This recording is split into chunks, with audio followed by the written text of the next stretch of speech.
गजाननं भूतगणाधिसेवितं कपित्थजम्बूफलचारभक्षणम् उमासुतं शोकविनाशकारकं नमामि विघ्नेश्वरपादपङ्कजम्।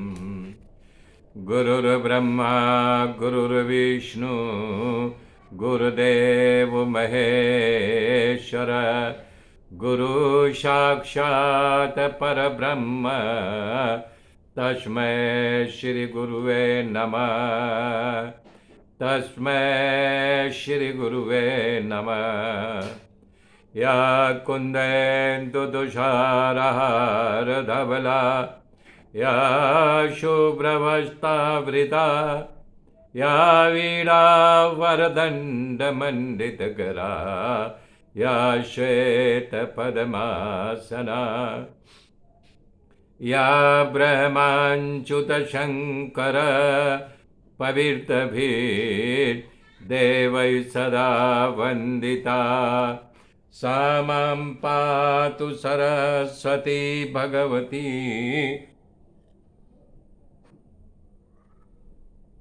नियशेष जाड्यापः। हरे राम राम राम हरे हरे। हरे कृष्ण कृष्ण कृष्ण हरे हरे। हरे राम राम राम हरे हरे। हरे कृष्ण कृष्ण कृष्ण हरे हरे। हरे राम राम राम हरे हरे। हरे कृष्ण कृष्ण कृष्ण हरे हरे। ओम नमो भगवते वासुदेवाय। ओम परमात्मने नमः। मेरे मित्रों, कल मैंने बताया था गर्गाचार्य जी रोहिणी के गोद में जो पुत्र बैठा हुआ था उसका नामकरण करते हुए कह रहे हैं कि रोहिणी नाम से भी जाना जाएगा। ये अपने संबंधी मित्रों को अपने गुण से आनंदित करेगा और इसका नाम राम होगा, परंतु इसके बल की कोई नहीं सीमा होगी, इसलिए बलराम नाम से पुकारा जाएगा। नंद जी रोहिणी का पुत्र यादव वंशियों का झगड़ा मिटा करके लोगों को इकट्ठा करेगा, इसलिए ये संकर्षण भी कहलाएगा। हे बाबा, जो यशोदा जी के गोद में बैठा हुआ है ये तुम्हारा सामड़ा प्रत्येक युग में शरीर धारण करता है। इसके पूर्व बहुत रंग धारण किया था, पर अभी कृष्ण वर्ण का रंग धारण किया गया है, इसलिए कृष्ण नाम से जाना जाएगा। पूर्वे वसुदेव जी के यहाँ इसका जन्म हुआ था, इसलिए वासुदेव नाम से भी जाना जाएगा। संतों कह रहे हैं भगवान श्री कृष्ण माँ के गोद से उतर करके बगल में एक बछड़ा खड़ा हुआ था, उसका पूंछ पकड़ लिए।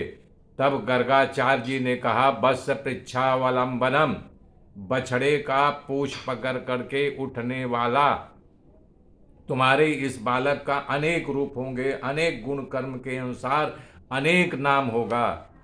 गर्गाचार्य महाराज का कथन इतना सत्य हुआ कि भगवान कितना रूप लिया, कितने नाम हुए। नंद का पुत्र होने से नंद नंदन कहलाए, वसुदेव का सुत होने से वासुदेव कहलाए, गायों के चराने से गोपाल, गोकुल के स्वामी गोकुलेश, गायों का राजा होने से गोविंद और मधु के वंश कारण माधव, गिरिवर को धारण करने से गिरधर कहलाए, अर्जुन का सखा होने कारण पार्थ सखा कहलाए, गोपियों का प्राण बल्लभ होने कारण गोपीजन बल्लभ कहलाए, माखन प्रिय होने से नवनीत प्रिय कहलाए, मुर को मारा इसलिए मुरारी कहलाए, वृंदावन में लीला की इसलिए वृंदावन बिहारी कहलाए, मुझे मुरली बजाने के कारण इनका नाम मुरलीधर कहलाया, योग के ईश्वर होने के कारण योगेश्वर कहलाए। बता रहे हैं गर्गाचार्य जी, जितने राशि हैं सब राशि पर से इनका नाम है।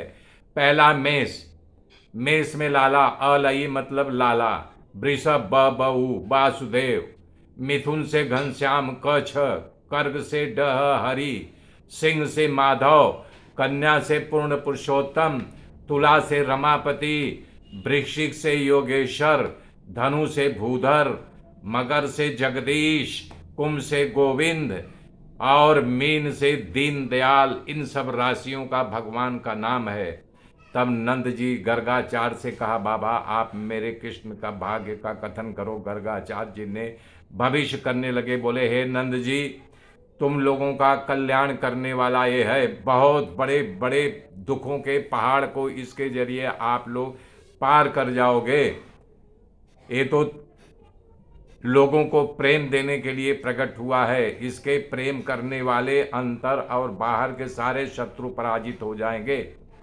ये तुम्हारा कृष्ण महान दानेश्वरी होगा, शत्रुओं से पराजित करेगा और सबको जो है यानी कि ये आनंदित करेगा।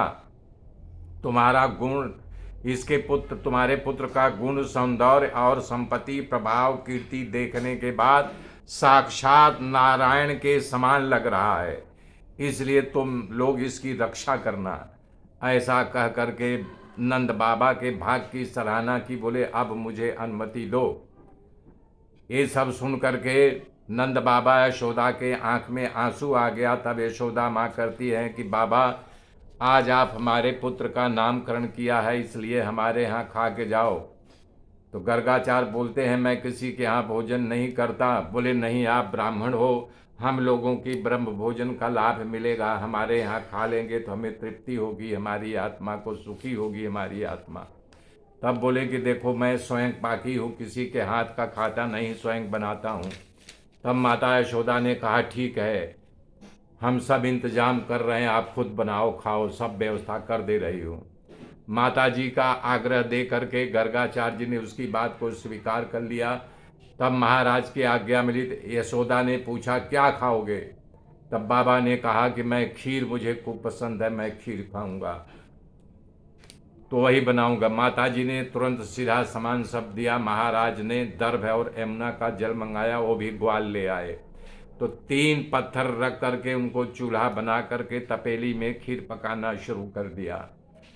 बाबा का नियम था, जब खीर पक जाती थी भगवान को भोग लगाते थे और 12 माला करने के उपरांत जो है यानी कि भोजन करते थे। जब खीर पक गई तो यमुना जी में नहाने गए, नहा के आए, भगवान को भोग लगाया और उन्होंने कहा हे ब्रह्म, भोजन करने के लिए आओ, आपके लिए खीर पकाया है। हे लक्ष्मी की पति आओ, हे बैकुंठ के वासी आओ, भोजन करो। भोग लगा करके माला करने लग गए। 12 माला का उनका नियम था। उधर भगवान को लगा कि ये महाराज हमको बुला रहे हैं। माँ की तरफ देखा तो माँ सो रही थी, खर्राटे आ रहे थे। धीरे से उठे और आ करके जहाँ उन्होंने खीर पकाया था तपेली उतार करके खाना शुरू कर दिया। और माला करने में गर्गाचार्य जी लगे हुए हैं। जब उनका 12 माला पूरा हो गया तो उन्होंने देखा, अरे ये लो देखो, बहुत जोर से चिल्लाए यशोदा। माँ के कान में आवाज गई, माँ घबरा गई, दौड़ करके आगे देखा कृष्ण खीर खा रहे हैं। ये देख करके माँ बड़ी क्रोधित हो गई, बोले कन्हैया ये तुमने बाबा की खीर जूठी कर दिया। तब बाबा ने कहा जूठी नहीं कर गया, जरा तपेली देखो, पूरी तपेली खा गया है। हाँ, जूठी की बात छोड़ दो। माँ ने कान्हा का हाथ पकड़ा, कहा यहाँ क्यों आया? तो बाल कृष्ण ने कहा माँ इन्होंने मुझे बुलाया तब आया। तब कृष्ण ने कहा कि ये बुलाए। गर्गाचार्य जी ने कहा कि ये झूठ बोल रहा है तुम्हारा लल्ला। तो कान पकड़ी माता ने लल्ला का, बोले कि बोल क्यों झूठ बोला? बोले नहीं माता मैं नहीं, बाबा झूठ बोल रहे हैं। इन्होंने कहा था हे ब्रह्म आओ, हे लक्ष्मी के पति आओ, हे बैकुंठ के स्वामी आओ। माँ मैं ही लक्ष्मी के पति, तू लक्ष्मी की सासू।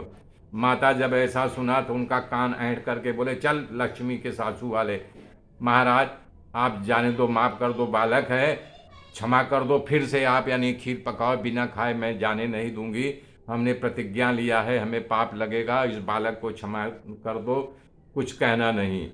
तब माँ दूसरा सीधा सामान दिया और कृष्ण को लेकर के बोले मैं ले जा कर के अंदर इसको सो जाती हूँ, अब आएगा ही नहीं, आप आराम से खाओ। तब फिर महाराज ने खीर पकाया, फिर दौड़ करके जमुना जी में स्नान किया, फिर बोल रहे हैं कि हे ब्रह्म आओ, हे लक्ष्मी के पति आओ, हे बैकुंठ के वासी आओ। भगवान ने बोला बाबा अभी उत्पात कर दिया, हमको झूठा साबित कर दिया, भी नहीं जाऊंगा तो कैसे काम बनेगा। तो माता के तिरछी आंख देके माता जग रही थी और कुछ विचार में थी। तब उन्होंने माया को याद किया, माया याद करके माया नींद में सुला दिया और धीरे से उठ करके आ करके फिर जहाँ खीर बनाए थे वो खाना शुरू किए। उधर उनको भूख लगी थी, जल्दी जल्दी माला घुमा रहे हैं और जब माला पूरी हो गई, जब देख रहे हैं तो खीर खाने में लगे हुए हैं। फिर चिल्लाए यशोदा। यशोदा तो नींद में थी और उनकी आंख नहीं खुली। तब यानी कि बोले कि बाबा अभी आप हमको बोल रहे थे कि आओ हे ब्रह्म आओ, हे लक्ष्मी के पति आओ, हे बैकुंठ के वासी आओ। जब मैं आ गया तो हमारे माता को बुला रहे हो और अपना चतुर्भुज रूप लेकर के दिखा दिया। गर्गाचार कांपने लगे, हाथ जोड़ करके बोले प्रभु मैंने कितनों दिनों तक आपकी आराधना की, आज हमारी आराधना सफल हो गई, मैं आपका दर्शन कर लिया, धन्य हो गया। इस प्रकार से जब गर्गाचार्य जी ने प्रभु की स्तुति करने लगे, भगवान भी पुनः अपने बाल स्वरूप में आ गए। तब महाराज ने कहा प्रभु आप भोजन कर लो, अब मैं आपको हैरान नहीं करूँगा। गर्गाचार्य ने कहा हे भगवान अब मैं क्या खाऊंगा, आपको हमारी तरह खीर बहुत अच्छी लगती है न, हे प्रभु सब खा जाओ। तो उन्होंने कहा नहीं मैं आपको भोजन कराऊंगा। भगवान विचार किया जरा माँ ब्रह्म भोजन कराना चाहती थी तो जरा माँ को भी दिखाऊं। तब माया को आदेश दिए, उनकी आँख खुल गई और दौड़ के आगे देखते हैं भगवान खिला रहे हैं। अब देख करके यशोदा को आश्चर्य लगा कि हम लोग वैश्य ब्राह्मण ऐसा कैसा हो सकता है कि यानी कि वैश्य खिलाए और यानी ब्राह्मण खाए। तब बोले कि अरे क्या कर रहा है कान्हा। तो बोले कि गर्गाचार्य बोले माता आपको पता नहीं, ये ब्रह्म है, ये साक्षात ब्रह्म तुम्हारे यहाँ पैदा हुआ है। तब भगवान को लगा कभी ये ब्रह्म मान लेगी तो हमारा पुत्र भाव मिट जाएगा और हमें पुत्र का प्रेम नहीं मिलाएगा, इसलिए माया कर दिए। यशोदा के बाद में कोई समझ ही नहीं आई। तब वो खीर खाने लगे तो जिस खंड में घबरा करके यानी कि वो आई थी वहाँ देखा तो बोले बाबा ये तो गजब हो गया, ये कृष्ण का ये प्रेम ऐसा ही है। ते प्रेमा अवतार है तो माँ यानी कि सब यानी कि माया से उनकी दिमाग के सारी बातों को भुला दिए। आगे की गाथा कल मैं जोड़ूंगा मित्रों। तब तक के लिए जय श्री राम, जय श्री राम, जय श्री राम।